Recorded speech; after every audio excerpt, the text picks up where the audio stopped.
नमस्कार, बड़ा मुद्दा देख रहे हैं आप। मैं हूं आपके साथ शमशेर सिंह। G20 समिट में भारत के प्रधानमंत्री नरेंद्र मोदी और कनाडा के पीएम जस्टिन ट्रूडो के गले मिलने की तस्वीरें आत्मीयता का रस उड़ेल रही थी। कनाडा में रहने वाले भारतीयों के दिलों में जितना सुखद एहसास इन तस्वीरों को देखकर नजर आ रहा था, उतना ही भारत में भी दिखाई दिया। लेकिन कनाडा के प्रधानमंत्री जस्टिन ट्रूडो की हमाकत ने दोनों देशों के रिश्तों में ऐसी तल्खियां पैदा कर दी कि भारत को कड़ा एक्शन लेने पर मजबूर कर दिया, जिसके परिणाम स्वरूप भारत को कनाडा के लोगों की भारत में एंट्री पर बैन लगाना पड़ा। लेकिन ऐसा हुआ क्या कि G20 के दौरान गर्मजोशी के साथ मुलाकात के उन क्षणों पर ग्रहण लग गया। इस पर बात करेंगे, लेकिन उससे पहले ग्राफिक्स के माध्यम से आपको यह दिखाने का प्रयत्न करेंगे कि इसका असर कहां हो सकता है, क्या प्रभाव पड़ सकता है। दोनों देशों के बीच जो तल्खियां हैं, जो दोनों देशों के बीच इस वक्त एक दरार पैदा हो गई है, इस दरार का सबसे ज्यादा असर कहां पर होगा, जरा एक बार उस पर नजर डाल लेते हैं। विवाद का सबसे ज्यादा असर पंजाबियों पर पड़ेगा। कनाडा की कुल आबादी में 2.6% पंजाबी समुदाय है। नौकरी, बिजनेस और स्टूडेंट्स पर भी असर पड़ेगा। भारत के बाद सबसे ज्यादा सिख कनाडा में रहते हैं। कनाडा की कुल आबादी तकरीबन 3,82,00,000 है, जिसमें से 2.6% यानी 9,42,000 पंजाबी हैं। एग्रीकल्चर और डेयरी फार्मिंग पर पंजाबियों की पकड़ मजबूत है। भारत से हर साल हजारों छात्र कनाडा जाते हैं। कनाडा में पढ़ने वाले भारतीय छात्रों की संख्या लाखों में है। पंजाब के करीब 1,60,000 छात्र वहां पढ़ाई कर रहे हैं। विवाद बढ़ा तो भारतीय छात्रों की दिक्कत बढ़ सकती है। कनाडा भारतीय छात्रों के लिए कड़े नियम बना सकता है। वीजा कैंसिल कर रिपोर्ट करना भी इसमें शामिल हो सकता है। ये मुश्किल भरा हो सकता है दौर। भारत और कनाडा के व्यापारिक रिश्तों पर भी इसका असर पड़ेगा। दोनों देशों के बीच हर साल अरबों का व्यापार होता है। वित्त वर्ष 2021-22 में $7 अरब का दोनों देशों के बीच व्यापार हुआ था। चालू वित्त वर्ष के शुरुआती 6 महीने में $8.16 अरब, यानी वित्त वर्ष 2023-24 की बात कर रहे हैं। और G20 के बाद मुक्त व्यापार समझौते पर बात चल रही थी, रुक गई है। तो ये दो असर है जिसको हम ये मानकर चल सकते हैं कि अगर इसी प्रकार से और ज्यादा दोनों देशों के बीच तल्खियां बढ़ती हैं तो क्या इसका असर पड़ सकता है। लेकिन अब ये समझना बहुत जरूरी है कि ये जो विवाद हुआ है, इस विवाद के पीछे की जड़ क्या है और इसमें अब तक क्या क्या हुआ है। कनाडा में गुरुद्वारे की पार्किंग में 18 जून को निज्जर की हत्या होती है। जालंधर में भारसिंहपुर गांव का रहने वाला था हरदीप सिंह निज्जर। निज्जर को भारत की राष्ट्रीय जांच एजेंसी ने भगोड़ा घोषित किया था। हरदीप सिंह निज्जर भारत में वांटेड आतंकवादी की लिस्ट में शामिल था। जस्टिन ट्रूडो ने निज्जर की हत्या का गंभीर आरोप भारत पर लगाया। ट्रूडो के भारत पर आरोप के बाद दोनों देशों में पड़ी सियासी खटास। भारत ने कनाडा द्वारा लगाए गए आरोपों को सिरे से खारिज कर दिया। कार्रवाई के रूप में कनाडा ने भारत के राजनयिक को निष्कासित किया। भारत सरकार ने भी बदले में कनाडा के राजनयिक को तलब किया। उन्हें बर्खास्त करते हुए 5 दिनों के अंदर भारत छोड़ने का आदेश दिया। अमेरिकी राष्ट्रपति जो बाइडेन ने दोनों देशों के विवाद पर चिंता जताई। ब्रिटेन के प्रवक्ता ने कनाडा के पीएम ट्रूडो के आरोपों को गंभीर बताया। मामले में कनाडा के विपक्षी नेता ने जस्टिन ट्रूडो पर निशाना साधा। विपक्षी नेता ने ट्रूडो को सभी तथ्यों के साथ सफाई देने की नसीहत दी। विवाद को लेकर भारत में भी सरकार और विपक्ष एक साथ नजर आए। कांग्रेस ने कहा, आतंकवाद के खिलाफ हमारी लड़ाई समझौता रहित होनी चाहिए। भारत ने कनाडा में रहने वाले भारतीयों के लिए एडवाइजरी जारी की। भारत सरकार ने कहा, वहां जाने वाले भारतीय बहुत सतर्कता बरतें। कनाडा में मौजूद भारतीय छात्रों को ज्यादा सतर्क रहने की सलाह दी। कनाडा ने अपने नागरिकों को भारत के कुछ हिस्सों में न जाने की सलाह दी। कनाडाई सलाहकार ने जम्मू और कश्मीर की यात्रा से बचने की अपील की। भारत ने आज कनाडाई नागरिकों के लिए भारतीय वीजा सेवाओं को रद्द कर दिया। तो ये दोनों देशों के बीच विवाद के बाद जो घटनाक्रम हुआ, लेकिन आज चर्चा का विषय भारत की तरफ से जो कड़ा कदम उठाया गया, इस पर राजनीति के जानकार लोग क्या कहते हैं और राजनीतिक दलों के नेता क्या कहते हैं, प्रवक्ता क्या कहते हैं। मेरे साथ अशोक सरीन है, प्रवक्ता भारतीय जनता पार्टी से हैं। सरीन साहब, बहुत स्वागत है आपका। मुन्ना खान कांग्रेस पार्टी प्रवक्ता मेरे साथ है। मुन्ना खान जी, बहुत स्वागत है आपका। डॉक्टर राजीव त्यागी आम आदमी पार्टी प्रवक्ता मेरे साथ है। त्यागी जी, बहुत स्वागत है आपका। और सुरेंद्र स्वामी विदेशी मामलों के जानकार मेरे साथ है। सुरेंद्र स्वामी जी, बहुत स्वागत है आपका इस चर्चा में। मैं पहला सवाल सरीन साहब से करना चाहूंगा। आज एक बड़ा फैसला सरकार की तरफ से किया जाता है कि जो भारत की तरफ से वीजा नियम, जिसमें बड़ा फैसला कि कनाडाई नागरिकों के लिए इस सर्विस को बैन कर दिया गया, सस्पेंड कर दिया गया है, इस पर आपका क्या कहना है सरीन साहब? समझता हूं कि ये जो मामला है, ये मात्र किसी एक व्यक्ति का, समुदाय का, प्रांत का या एक जाति धर्म का नहीं है। ये एक देश के साथ का मामला है और देश की भारत की एकता, अखंडता और भारत का इमेज कैसा दुनिया में डेवलप करने का प्रयास जो है, एक कनाडा के हमारे जो मिनिस्टर हैं ट्रूडो जी ने किया है। मैं समझता हूं ट्रूडो जी को ये बयान देने से पहले उसकी गहराई तक जाना चाहिए था, उसकी असलियत को समझना चाहिए था और सबूत मैं समझता हूं कि दिखाने चाहिए थे। और हमारे डिप्लोमेट को इस तरह बेइज्जत करके तुरंत उनको वापस भेजना, ये उनकी ने डिप्लोमेट का अपमान नहीं हुआ, ये हमारे पूरे भारत का अपमान है। क्योंकि मैं समझता हूँ ये जो मुद्दा भी है, ये कोई राजनीतिक मुद्दा नहीं है, ये हर भारतीय के मान सम्मान का विषय है। शमशेर जी, आप जानते ही हैं, हमारे कांग्रेस के प्रवक्ता बैठे हैं, आपके प्रवक्ता बैठे हैं, हमारी विचारधारा अलग अलग हो सकती है, पर प्रदेश के मामले में हम एक होंगे। जब भी 26 जनवरी आती है, 15 अगस्त आता है, तो वहां के जो सेपरेटिस्ट लोग हैं वो हमारा तिरंगा जलाते हैं, पैरों में कुचलते हैं। ये तो कनाडा की सरकार क्या करती है? और हमारे यहाँ भी कई बार विरोध करते हैं लोग, पर कभी एम्बेसी के बाहर जाके हमने विरोध नहीं करा, कभी मंदिरों पर, धर्म स्थानों पर हमने वो नहीं करा। और जो पन्नू है खालिस्तानी, वो सरेआम कहता है कि हिंदुओं को कनाडा से छोड़ देना चाहिए। क्या ट्रूडो ने इसके ऊपर कोई बयान दिया? इसका मतलब है डायरेक्ट और इनडायरेक्ट जो भारत को तोड़ने वाली ताकतें हैं उनको शेल्टर हो रहा है। उसको किस रूप से, किस ढंग से और किन लोगों के माध्यम से करा जा रहा है, इसके लिए बड़ा प्रश्न चिन्ह है कनाडा की सरकार पर। और कनाडा के ट्रूडो जी ने यह बयान जो दिया है, मैं समझता हूं कोई भी हिंदुस्तानी देश प्रेमी नेशनलिस्ट, चाहे वो किसी जाति पंथ धर्म का होगा, ना तो हमारा हिंदुस्तानी सहमत हुआ, ना कनाडा वाले सहमत हुए। कनाडा के विपक्ष के नेता उनके खिलाफ, उनकी पार्टी के नेता उनके खिलाफ, जो 5 आइज बोला जाता था, ऑस्ट्रेलिया, अमेरिका, न्यूजीलैंड, ब्रिटेन, किसी ने भी उनके बयान से सहमति नहीं जताई, क्योंकि ये बयान जो दिया वो फ्रस्ट्रेशन है। मैं समझता हूं ट्रूडो जी अपना सब कुछ हारता हुआ देख, अपनी सत्ता जाती हुई देख, तो संबंधित कुछ लोग, ठीक है, ये इस प्रकार के बयान जो दिए गए हैं, इसके पीछे वजह यही नजर आती है कि उनका अस्तित्व खतरे में नजर आता है और उस अस्तित्व को बचाने की जद्दोजहद में ये बोला गया है, और जो किसी भी लिहाज से, भारतीयता के लिहाज से देखें तो बिल्कुल भी सही नहीं प्रतीत होता है। मेरे साथ 2 खास मेहमान और हैं पार्टी प्रवक्ता के तौर पर। मुन्ना खान कांग्रेस पार्टी प्रवक्ता। खान साहब, जरा समझना चाहूंगा कि भारत एक के बाद एक कड़े कदम उठा रहा, आज वीजा नियमों को भी भारत की तरफ से एक बड़ा कदम उठाते हुए वीजा सर्विस को सस्पेंड करने के आदेश जारी कर दिए गए। क्या कहती है कांग्रेस इसको लेकर? देखिए, सवाल आज देश का है और देश हित में चाहे सरकार हो या विपक्ष एक साथ खड़ा है, लेकिन जो सरकार की नाकामियां हैं वो तो बतानी पड़ेगी, कहनी पड़ेगी, देशवासियों के साथ साझा करनी पड़ेगी किस तरीके से सरकार आतंकवादी पे कार्रवाई करने में नाकाम है, किस तरीके से जो सरकारी इंटेलिजेंस ब्यूरो है वो इनपुट जो है आज वो नाकाम है। आपने देखा होगा पीछे भी अनंतनाग में कई दिनों तक लगातार 6 दिनों तक हमारे देश के जवानों पे आतंकवादी के द्वारा गोलियां बरसाई जा रही थी। तो कहीं ना कहीं ये सरकार के जो वो दावे थे, वो दावे आज खोखले साबित हो रहे। तो सरकार के उन दावों का आज पोल खुलता नजर आ रहा है। सवाल देश में, विदेशों में भी है, किस तरीके से ढोल नगाड़े बजाए जा रहे थे कि अमेरिका दोस्त हो गया, फ्रांस दोस्त हो गया, कनाडा, कोरिया दोस्त हो गया। आज कहाँ गई दोस्ती?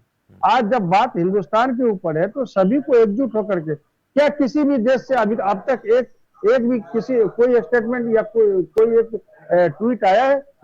कि नहीं कनाडा को ऐसी ओछी हरकत नहीं करनी चाहिए या ऐसी बातें नहीं कहनी चाहिए, नहीं आया। तो कहाँ है हमारे दोस्त? हम किस बात पर ताली बजा रहे हैं, किस बात पे हम थाली बजा रहे हैं? सिर्फ कहने से नहीं होगा, कथनी और करनी में फर्क लाने होंगे। जब ये गंभीर समस्या थी, जब 2015 में आपको इनपुट मिल गए इस तरीके से हमारे देश के खिलाफ कनाडा में गतिविधियां चल रही है, ये सरकार कार्रवाई करने में नाकाम क्यों रही? जब आपको 2016 में ये इनपुट पता लग गया कि पाकिस्तान में हमारे खिलाफ गतिविधियां चल रही है, फिर आप कार्रवाई आपने क्यों नहीं की? चाइना में ये पता लग गया कि जहां पे पहले चाइना का एक सिर्फ बूथ हुआ करता था, आज 4000 वर्ग किलोमीटर जमीन दफन रखा चाइना ने और पूरा गांव बसा दिया। पूछिए भारतीय जनता पार्टी के प्रवक्ता से, जहां तक हमारे भारतीय सेना, हमारे भारतीय जवान पेट्रोलिंग करते थे, क्या आज वहां पेट्रोलिंग हो रही है? जवाब अगर नहीं। तो ये सरकार की विफलता है। शमशेर जी, बहुत सख्त कदम उठाने की जरूरत है और विपक्ष भी इन मामलों में साथ है, क्योंकि हमारे देश का सवाल है और वीजा नियमों में जो सरकार की तरफ से एक कड़ा कदम उठाया गया, इस पर क्या कहती है? जैसे आपने कहा कि कड़े कदम उठाने की जरूरत है, जैसे आपने पहले कहा कि पहले कदम, आपकी आवाज कम आ रही है शमशेर जी। मैं ये जानना चाह रहा था कि पहले जिस तरह से आपने कहा कि बहुत सख्त कदम उठाने की जरूरत ही नहीं उठाए गए, लेकिन अब जो कदम उठाए जा रहे हैं इनसे कांग्रेस पार्टी सहमत है क्या? बिल्कुल साथ है, पहले भी साथ थे। बताइए, कारगिल में जब कारगिल की जब घटनाएं घटी तो क्या विपक्ष नाराज था? नहीं, विपक्ष ने कहा संसद भवन में, ऑलरेडी ऑन रिकॉर्ड है, भारतीय जनता पार्टी की सरकार चल रही थी, वाजपेयी जी को कहा कि आप युद्ध कीजिए, चाइना की हिमाकत कैसे होगी, हम आपके साथ हैं। तो देश के खिलाफ अगर कोई भी एक शब्द कहता है तो हम अलग है, क्योंकि हम संसद में बैठते हैं, ये जरूर है। हम विचारधारा हमारी अलग है, हम विपक्ष है, वो सरकार है, हमारी आपस में मतभेद हो सकते हैं, लेकिन देश की अगर बात आए तो कोई मनभेद नहीं, कोई किंतु नहीं, कोई परंतु नहीं। हम सरकार के साथ है, लेकिन सरकार कार्रवाई तो करे। लेकिन ये सरकार कितना चाह रही है? ये सरकार इंदिरा गांधी, राजीव गांधी जी की बातों को लेकर के बचना चाह रही है। आप लबालब भरी है ये सरकार बहुमत से, फिर कार्रवाई करने में देरी की नहीं। विपक्ष ने ऐसा किया था, नहीं इंदिरा गांधी ने ऐसा किया था, राजीव गांधी ने किया था। इनकी बात ही शुरू होती है पंडित जवाहरलाल नेहरू से, ये कभी बात नहीं करेंगे 2014 के बाद की। आजादी की बात जरूर करते हैं, 2014 के बाद इनको आजादी मिली, लेकिन इनकी कहानी जवाहरलाल नेहरू जी से शुरू होती है। आज रोजगार की बात होगी तो जवाहरलाल नेहरू जी दोषी है, आज महंगाई की बात होगी तो राजीव जी दोषी है, आज कार्रवाई की बात होगी तो इंदिरा गांधी जी दोषी है। तो ये जो पुराने पूर्वज है वही सभी। ठीक है, आपका ये मानना है कि इन तमाम मसलों को लेकर सरकार जो है वो गंभीर नहीं है। मैं जानना चाहूंगा इसको लेकर अशोक सरीन क्या कहेंगे, लेकिन उससे पहले डॉक्टर राजीव त्यागी मेरे साथ हैं, आम आदमी पार्टी प्रवक्ता है। मैं जानना चाहूंगा राजीव त्यागी जी, जो इस वक्त सरकार की तरफ से एक्शन लिया जा रहा है, उसमें चाहे राजनयिक को यहाँ से जाने के लिए कहना हो या इसके साथ वीजा नियमों में सख्ती दिखाते उन पर प्रतिबंध लगाने की बात हो, इन तमाम चीजों को लेकर आपका क्या नजरिया है, क्या पक्ष है इस पूरे प्रकरण पर?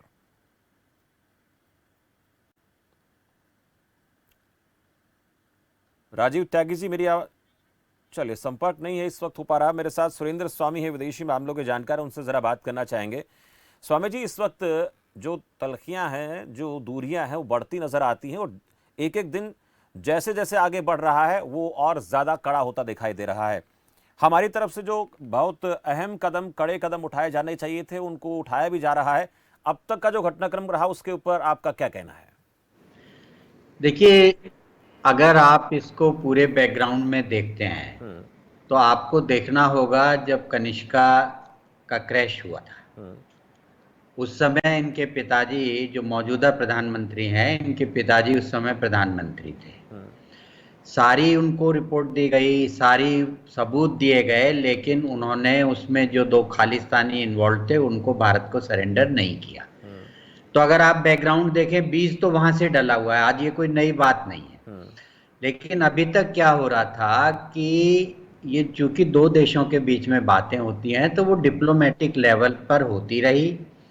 भारत सरकार उनसे समय समय पर उनको डोजियर देती रही कि भाई आप इस तरह से खालिस्तानियों को वहाँ पे पनाह दे रहे हैं, वहाँ से फंडिंग हो रही है, वो लोग हमारे देश के खिलाफ काम कर रहे हैं, आप एक्शन लीजिए। तो ये बात पब्लिक डोमेन में नहीं थी और ये बात अंदर ही अंदर थी। और ये ऐसा नहीं है कि कोई पहला खालिस्तानी टेररिस्ट वहाँ पे मारा गया है, उससे पहले इनकी गैंग राइवलरी में पिछले साल भी मारे गए थे। उसके बाद पाकिस्तान में भी आपको मालूम है, चाहे वो एलईटी के टेररिस्ट हों, चाहे वो हिजबुल मुजाहिदीन के हों, चाहे बब्बर खालसा के हों, चाहे खालिस्तान टाइगर फोर्स के हों, ये सब लोग एक एक करके पाकिस्तान में और कनाडा में मारे जा रहे हैं। और यूके में भी आपको मालूम होगा कि जिस खालिस्तानी ने हमारे झंडे को वहां दूतावास में चढ़कर जलाया था, तो उसकी भी रहस्यमय ढंग से मृत्यु हो गई, किसी को पता नहीं लगा कि क्या कारण है जी। अब इसके दो रूप हैं देखने के, कि सरकार कर रही है या लोग कर रहे हैं या कौन कर रहा है। लेकिन अगर आप एक आम जनता की हैसियत से देखें, एक आम नागरिक की तरफ देखें, तो आम नागरिक को लगता है कि हमारी भी सरकार अब बहुत मजबूत हो गई है, वो अंदर घुस के मार रही है या नहीं मार रही है किसी को नहीं मालूम है। तो ये तो एक है। दूसरा ये है कि जब हम दो देशों की बात करते हैं तो वो कोई हमारा थाना नहीं है कनाडा, वो इंडिया का कोई पुलिस स्टेशन नहीं है कि आप वहां पे चले जाइए और गोली लेके मार दीजिए, कहिए उनको ये कर दीजिए। दो देशों के बीच में जो करार होते हैं, जो समझौते होते हैं, उनके आधार पे कार्रवाइयां होती है। अभी जब G20 हुआ था तो उसमें एक पैराग्राफ था 73, उसमें लिखा हुआ था कि हम कोई भी टेररिस्ट एक्टिविटी अपने वहां से नहीं होने देंगे, और उसमें ट्रूडो ने भी साइन किया है। भारत सरकार का यही है कि जब हम आपको लिस्ट दे चुके हैं, उसके बावजूद आप उनको कार्रवाई नहीं कर रहे। आप धीरे धीरे जो ऑर्गेनाइज्ड टेररिज्म है, आतंकवाद, संगठित आतंकवाद है, उसका आप उसको अड्डा बना रहे हैं कनाडा को, वहां पे उनकी फंडिंग हो रही है और उनको हमारे खिलाफ यहाँ कार्रवाई दे रहे हैं। तो ये जो कार्रवाइयां वहां पे भारत के खिलाफ हो रही हैं, उनको आप फ्रीडम ऑफ स्पीच नहीं कह सकते। अगर ऐसी कार्रवाई हमारे यहाँ से हो तो आप फ्रीडम ऑफ स्पीच कैसे कहेंगे उसको? तो उस बात को लेकर के चल रहा है। तो दो देशों के बीच में इसी तरह से रिश्ते चलते हैं। लेकिन जब ट्रूडो ने अपनी सीमाएं लांघ दी और लांघ करके उन्होंने हम पर सीधा भारत सरकार पे लगाया, और आरोप क्या लगाया? ये लगाया कि देयर इज क्रेडिबल एलिगेशन। अब एलिगेशन भी क्रेडिबल होता है क्या साहब, आप बताइए? आरोप कभी credible allegation and potential probability की ऐसी संभावना है। तो वो खुद पकड़े गए उसमें, और जब पकड़े गए तो फिर बात सामने आई और उन्होंने हमारे राजनयिक को निकाल दिया, बाय नेम कह के निकाल दिया, जैसा कभी नहीं होता है। उसकी सिक्योरिटी खतरे में डाल दी। तो एक डिप्लोमेटिक है, उन्होंने निकाला, हमने भी निकाल दिया। अब आज भारत सरकार ने कनाडा को कह दिया है कि आप अपना यहाँ से स्टाफ कम कीजिए, ले जाइए इन लोगों को। दूसरा, उन्होंने कहा है कि अब हम जो कनाडा के नागरिक हैं उनको अब वीसा की जो प्रक्रिया है वो सेफ्टी रीजंस की वजह। अब देखिए, हमारा दूतावास वहां वीजा देगा, हमारा हाई कमीशन वहां पे है, दूतावास तो नहीं, हाई कमीशन है, तो वो वीजा कैसे देगा? उसकी अपनी सिक्योरिटी की फिक्र है, वो लोगों से कैसे बात करेगा? तो सिक्योरिटी कंसर्न के लिए उन्होंने उसको सस्पेंड कर दिया। ये एक तरीका होता है सस्पेंड करने का, ये एक मैसेज देने का तरीका है।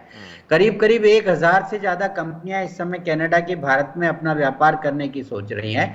तो उन सब लोगों को एक मैसेज है इनडायरेक्टली कि अगर आप इस देश से हैं तो अब आपके लिए मुश्किल है हमारे देश में काम करना। उसके बाद आज आपको मालूम है डिसीजन हो गया है कि यूएपीए में जितने भी तो उनसे जो भी संपत्ति है वो जब भी आप उनकी कनाडा में भी जब्त कर लीजिए। अब हम कर सकते हैं क्या कनाडा में उनकी प्रॉपर्टी? तो जब लोग बात करते हैं तो इसको समझना होगा कि दूसरे देश में दूसरे देश के हिसाब से सरकारों के बीच में बात, डायरेक्ट एक्शन प्लान नहीं है। लेकिन जो इतनी सारी जो आज भी सुखा की हुई है, वो मोस्ट वांटेड एनआईए का कन्विक्ट है, जो एक फर्जी पासपोर्ट पे वहां पे गया है, उसके खिलाफ इतने मुकदमे चल रहे हैं, उसके ऊपर इनाम लगा हुआ है, तो वो आज मारा गया, सर में 9 गोलियां ठोक दी उसके। अब ठीक है, यहाँ पे विश्नोई गैंग है, उसने जिम्मेदारी ले ली है, तो अभी ट्रूडो साहब कुछ बोल नहीं पाएंगे कि उसने जिम्मेदारी ले ली है। आज पंजाब में आपको मालूम है कि 1000 ठिकानों पर खालिस्तानी आतंकियों के जो पॉसिबल ठिकाने, 1000 ठिकाने पर एक दिन में आज रेड हुई है एनआईए की और पंजाब पुलिस की। तो सरकार अपने यहाँ तो देश में एक्शन ले सकती है, लेकिन आप कहें कि वहां पे 26 जो खालिस्तानी बसे हुए हैं, जिनकी लिस्ट दी हुई है, साहब आप जाइए पकड़ के ले आइए, उठा के ले आइए, या जैसे कोई भगोड़ा है उसको आप उठा के ले आइए। अभी तो दाऊद इब्राहिम पाकिस्तान में, आप ले आइए क्या पाकिस्तान में जाके जी? कराची में आप चले जाइए कि साहब हमको दे दीजिए, हम लेके जा रहे हैं बस में बैठ के। तो ये एक समझने की बात है कि ये दो देशों के बीच के जो मामले होते हैं उनको सरकारें सुलझाती हैं। ठीक है। लेकिन कनाडा के सुरेंद्र स्वामी जी, अब प्रधानमंत्री मैं ने आपके जो पास गलती की, लौटूंगा तो एक सवाल अहम पूछूंगा कि इसको कैसे सुलझाया जाएगा और इसका असर जो है, मैंने पहले कहा कि सबसे ज्यादा वहां पर पंजाबी समुदाय है, वहां पर छात्र नहीं वो हैं, तो है ही। उस पर बात करूंगा, उससे पहले एक छोटा सा रिएक्शन में डॉक्टर राजीव त्यागी से ले लेता हूं। डॉक्टर राजीव त्यागी, भारत सरकार की तरफ से जो एक्शन लिया जा रहा है, इस पर आपका क्या नजरिया है? छोटा सा रिएक्शन आपका। त्यागी साहब, संपर्क नहीं हो पा रहा था आपसे, मैंने बात करने की कोशिश की थी। जी जी जी शमशेर जी नमस्कार। जब सवाल देश का आता है तो पक्ष और विपक्ष को हमेशा साथ खड़े रहना चाहिए और हमेशा हम खड़े हैं साथ में। यह जो मामला है ये राष्ट्रीय सुरक्षा का है और हम पूरी तरीके से साथ हैं। और सही मायने में देखा जाए तो ये कनाडा का जो मामला हुआ ये उनकी अपनी क्राइम पॉलिसी और उनकी समस्याओं से जुड़ा हुआ है, वहां के आतंकवाद से जुड़ा हुआ है। ये वो आतंकवाद है जिससे पूरा विश्व परेशान है। लेकिन ट्रूडो जी की जो मानसिकता है वो बिल्कुल ही अच्छी नहीं रही, इसमें बिल्कुल भी अच्छा नहीं लगा उनको। इसको आतंकवाद की तरह लेते हुए और इस पे जांच करनी चाहिए थी या जो भी उनका प्रोटोकॉल है उसको फॉलो करना चाहिए था। लेकिन उन्होंने जो है सीधा सीधा जो जिस तरीके का एलिगेशन दिया ये अच्छी बात नहीं है अपने आप में। और जो भी इसमें हमारी सरकार, हमारी केंद्र सरकार, हमारा जो देश है वो जो भी फैसले लेगा उसमें हमारा पूरा विपक्ष साथ है। और पहले देश है, फिर उसके बाद धर्म है, उसके बाद पार्टी है और उसके बाद परिवार है। तो हम लोग हमेशा साथ हैं, हमेशा साथ रहेंगे। ठीक है। डॉक्टर राजीव त्यागी से बात हमने की। अब स्वामी जी आपसे मैं पूछना चाहूंगा, इस पूरे मामले का जो असर है, जैसे मैंने छात्रों का जिक्र किया, सबसे ज्यादा पंजाबी समुदाय है, पढ़ाई लिखाई वहां होती है। हम जैसे एक्शन ले रहे हैं तो हो सकता है कि वहां से भी कड़े एक्शन लिए जाएं। उसके बाद हमारे यहाँ कौन कौन सी दिक्कतें पैदा हो सकती है, उनको उनका समाधान निकालने के लिए हमें क्या करना होगा? देखिए, हमारे यहाँ पे तो कोई दिक्कत कनाडा से पैदा होने वाली है नहीं। सिर्फ हमारी दिक्कत यह है कि हमारे जो लोग वहाँ कनाडा में हैं उनकी लाइफ खतरे में है। और उसका कारण यह है कि जो खालिस्तानी वहाँ पे काम कर रहे हैं तो वहाँ पे एक बहुत बड़ा सिखों का भी समुदाय है जो उनके साथ नहीं है, लेकिन वो उनके डर के मारे बोल नहीं पाते। जब बंदूक आप सर पे किसी के रखेंगे तो कौन भूलेगा। फिर वहां पे जो हिंदू समुदाय है वो भी उनके साथ नहीं है। वहां पे जो खुद ट्रूडो पार्टी के मिस्टर चंद्रा आर्य हैं, जो वहां पे उनके एमपी भी हैं, उन्होंने खुद कहा है कि भाई पन्नू कह रहे हैं हिंदू निकल जाओ, तो ऐसे कैसे होगा, तो सरकार को कुछ एक्शन लेना चाहिए। लेकिन वो सरकार वहां पे जब एक्शन नहीं ले रही है तो हमारे लोगों को एडवाइजरी तो इश्यू हो गई, लेकिन एक डर है कि भाई वहां पे किसी तरह की कोई बाकी वायलेंस वहां पे नहीं बढ़ने लगे, तो जो हमारे हिंदू समुदाय और सिख समुदाय आपस में ही नहीं लड़ने लगे, क्योंकि सभी तो खालिस्तानियों के समर्थक नहीं है। वहां एक बहुत बड़ा तबका है, मतलब ऐसा माना जाता है कि आतंकियों का तो बहुत छोटा है जो कि वहां से बैठ के और पॉलिटिकल प्रोटेक्शन जो कनाडा सरकार का मिल रहा है उसकी वजह से हमारे खिलाफ कार्रवाई कर रहे हैं। लेकिन उनके भी क्योंकि वहां पे दो गुट बन गए हैं और एक उनके साथ नहीं है, तो वहां पे इंटर ग्रुप गैंग राइवलरी भी चल रही है। 2020 में पिछले बार जो एक मारा गया था, वहां क्या हो रहा है आप ऐसे समझिए शमशेर जी कि वहां पे एक ग्रुप है जो गुरु ग्रंथ साहब की पुस्तकें वहां इंग्लिश में छपवा के इस तरह करके वहां लोगों को डिस्ट्रीब्यूट कर रहा है। वो चाहते हैं कि वहां का जो सिख समुदाय है वो गुरु ग्रंथ साहब को पढ़े, उसको माने। अब गुरु ग्रंथ साहब को अगर किसी ने पढ़ा है, मुझे नहीं मालूम आपने पढ़ा है या नहीं पढ़ा है, पर मुझे एक बहुत पहले मेरे सिख दोस्त थे, उन्होंने मुझे गुरु ग्रंथ साहब दिया था। तो वो गुरु ग्रंथ साहब क्या है, वो तो सारे हमारे राम कृष्ण हनुमान देवी देवता सबके बारे में है, सभी की तारीफ है। तो जो आप एक खालिस्तानी हिंदुओं से आईएसआई के साथ मिलकर सिखों को अलग करने की कोशिश कर रहे हैं, तो उनका झगड़ा हो गया कि ये किताबें यहाँ नहीं बटेंगी, तो उसी में उनका गैंगवार शुरू हुआ और उसी में उनके पहले 2-3 मर्डर वहां पे उसी सरी जगह है जहां पे निज्जर का हुआ है, वहीं पे उसका भी हुआ है, और वहीं पे अभी इसका जो आज सुखा का हुआ है वो भी वहीं पे हुआ है। तो इस तरह की तो एक जो खाली डर है हमारे लोगों को वो ये है सरकार को कि जो हमारे स्टूडेंट्स हैं, जो हमारे इवन अगर उन्होंने कैनेडियन सिटीजनशिप ले ली है फिर भी वो हैं तो भारतीय मूल के, तो उनको सेफ्टी के लिए कंसर्न है। और मैं समझता हूँ आज होम मिनिस्टर और एक्सटर्नल अफेयर्स मिनिस्टर के बीच में बातचीत हुई है, उन लोगों ने अपनी कोई स्ट्रेटेजी बनाई होगी कि अगर ऐसा होता है तो हम क्या करेंगे, और एक एनआईए टीम भी जा रही है।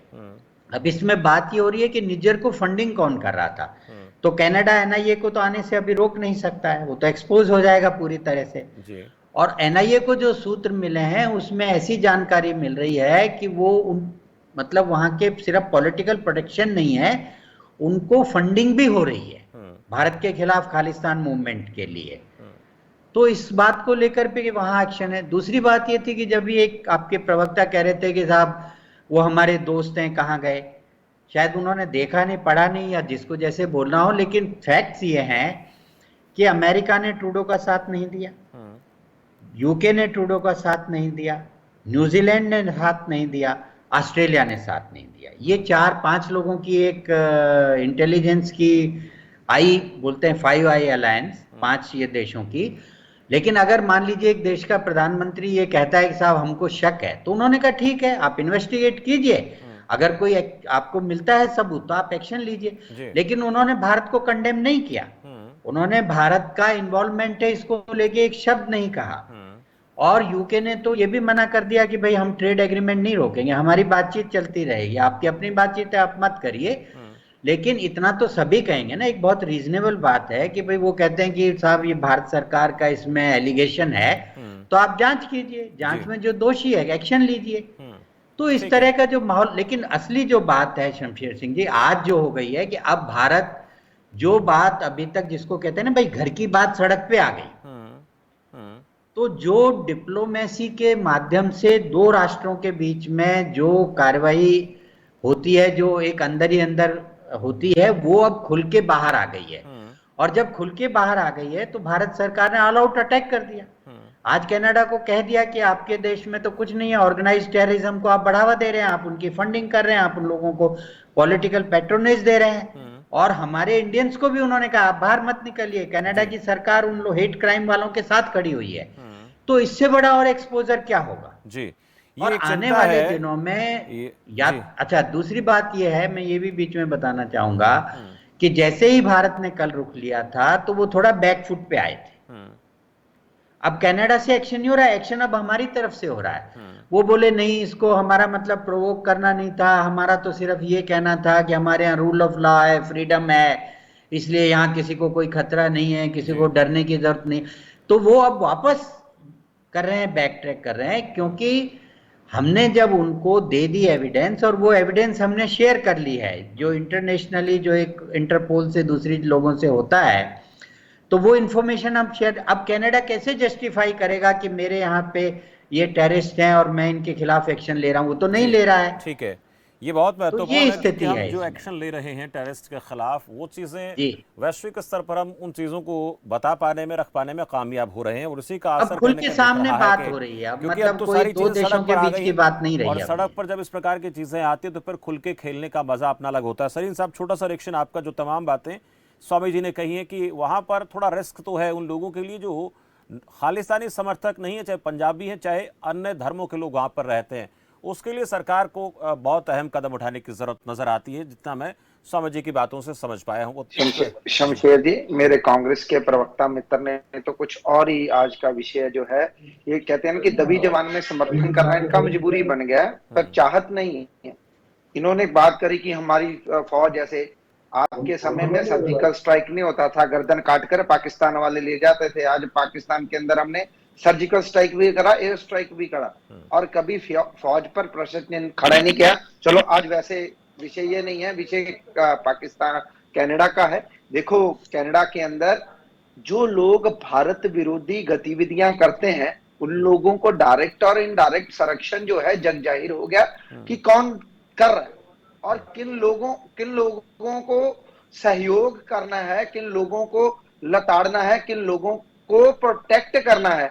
ये तो रूल ऑफ लॉ मैं समझता हूं कहां है। फ्रीडम होना चाहिए, फ्रीडम हमारे भारत में भी है।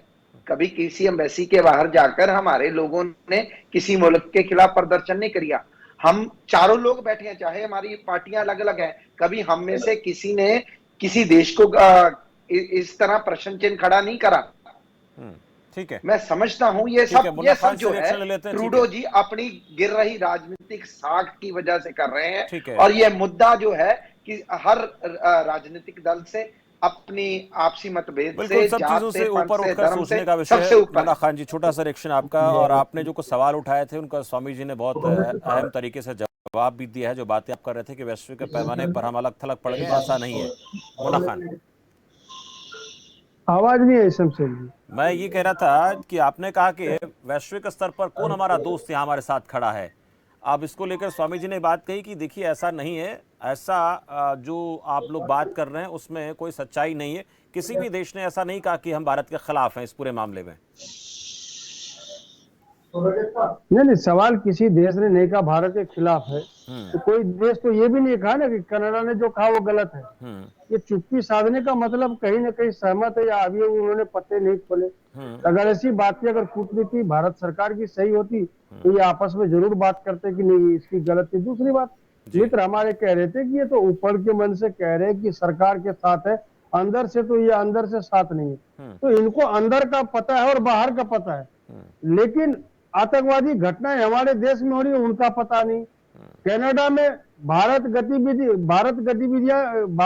के प्रति गतिविधियां चल रही है, भारत के प्रति विरोधाभास चल रहे, उनका पता नहीं है। तो इन लोगों से अब क्या कहा जाए समझ नहीं आ रहा।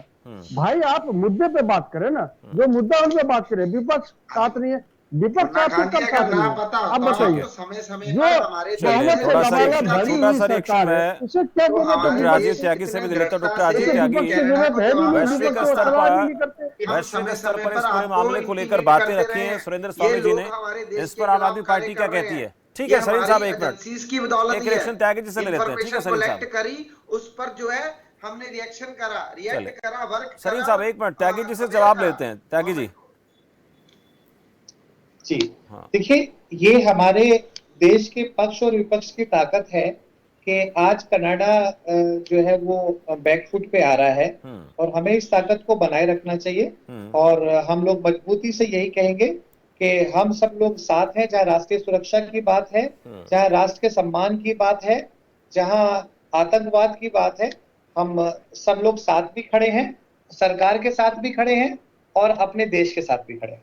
चलिए, बहुत शुक्रिया सलीम साहब, मुन्ना खान जी, त्यागी जी, सुरेंद्र स्वामी जी इस चर्चा में जुड़ने के लिए। महत्वपूर्ण यही है कि कनाडा की तरफ से जो रुख अख्तियार किया गया उसका भारत की तरफ से स्टेप बाय स्टेप खुलकर जवाब दिया जा रहा है, क्योंकि पहले कूटनीतिक स्तर पर ये बातें अंदर होती थी, लेकिन जिस तरह से ट्रूडो का बयान सामने आया उससे ऐसा लग रहा है कि ये चीज़ें बिल्कुल सड़क पर आ गई हैं। लेकिन जब मामला सड़क पर आ जाए तो फिर खुलकर मैदान में जवाब देना चाहिए। भारत की तरफ से जवाब दिया जा रहा है, और इस बात को देखते हुए ऐसा प्रतीत हो रहा है कि कनाडा की सरकार बैकफुट पर नजर आ रही है, और आने वाले दिनों में जो चुनौतियां नजर आती थी उनका भी समाधान निकलता हुआ नजर आएगा। क्योंकि अगर कोई देश हमारे राष्ट्र के खिलाफ, हमारे देश के खिलाफ किसी प्रकार की भावना रखता है, या वो इस तरह से दर्शाने का प्रयास करता है कि इस मामले में, इस घटनाक्रम में भारत का हाथ है, तो भारत भी वैश्विक पैमाने पर आज ऐसी स्थिति में है कि उनका खुलकर जवाब देने के लिए पूरी तरह से सक्षम है। फिलहाल के लिए इतना ही। आप देखते रहें खबर फास्ट। नमस्कार।